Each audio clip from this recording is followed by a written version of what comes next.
So I want to find out about you and your solo episodes, your interview episodes, how you got a backlog and what you did about it and how you feel today. I know that's like a 77-part question, but give us a little bit of background on what's going on with your podcast as we record. I love that, Adam, because so when you said, you're publishing 6 episodes a week, was that about right?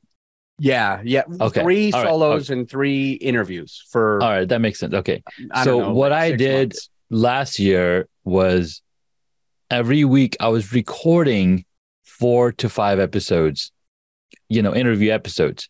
And so by the end of, say, 6-7 weeks, I had a backlog of 50 episodes. So when people were asking, when is my episode going to publish? It might be a few months.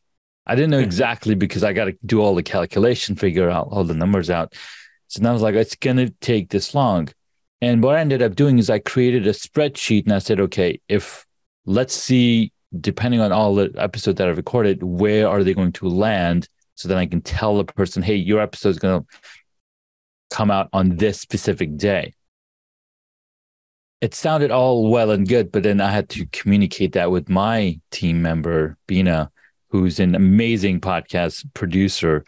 And she's been going at it and we've been together for about 3 years. And it's a beautiful story. So I was like, okay, I'm getting this. We were still publishing 1 episode at a time, but I was getting messages and questions from the guests that had been on my podcast. Like, hey, when is my episode airing? I can't wait to promote it. We had such a fun conversation. I want to get it out there. I think, Junaid, that's like the way that they're really saying deep down, where the hell is this thing? Like, what is your problem?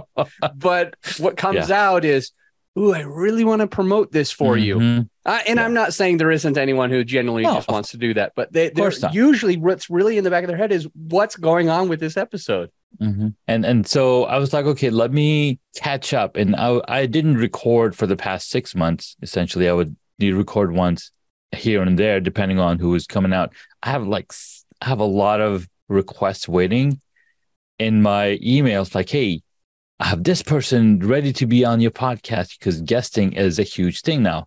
It's minimum effort on anybody's part to be a guest on a podcast. Like, it's the least that you can do. You just got to show up. The host is doing all of the work. So there's a ton of people that want to be guests on podcasts. So what I did is, okay, I'll promote.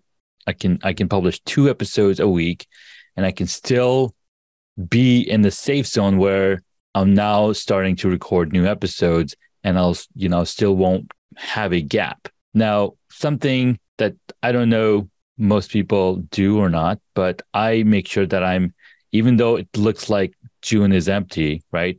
From June to July 12th, it is going to be filled up because I am dating my episodes so that they drop on a specific date. So that's wait. So you're doing some trickery. I'm doing some trickery. Yes.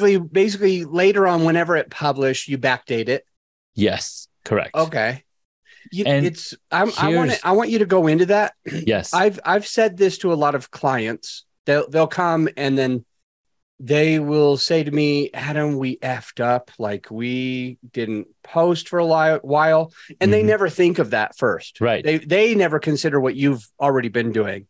Correct. And I've learned over time that the podcast algorithms, the playing algorithms, are pretty serious. So yes, if you're publishing on time every time, they can put you in front of other people. They can trust you. They can say, oh, okay, Junaid or Adam or Sarah is publishing every Tuesday at 5 a.m. or whatever that day is. Yeah. Wednesday at 6 p.m. But it's regular.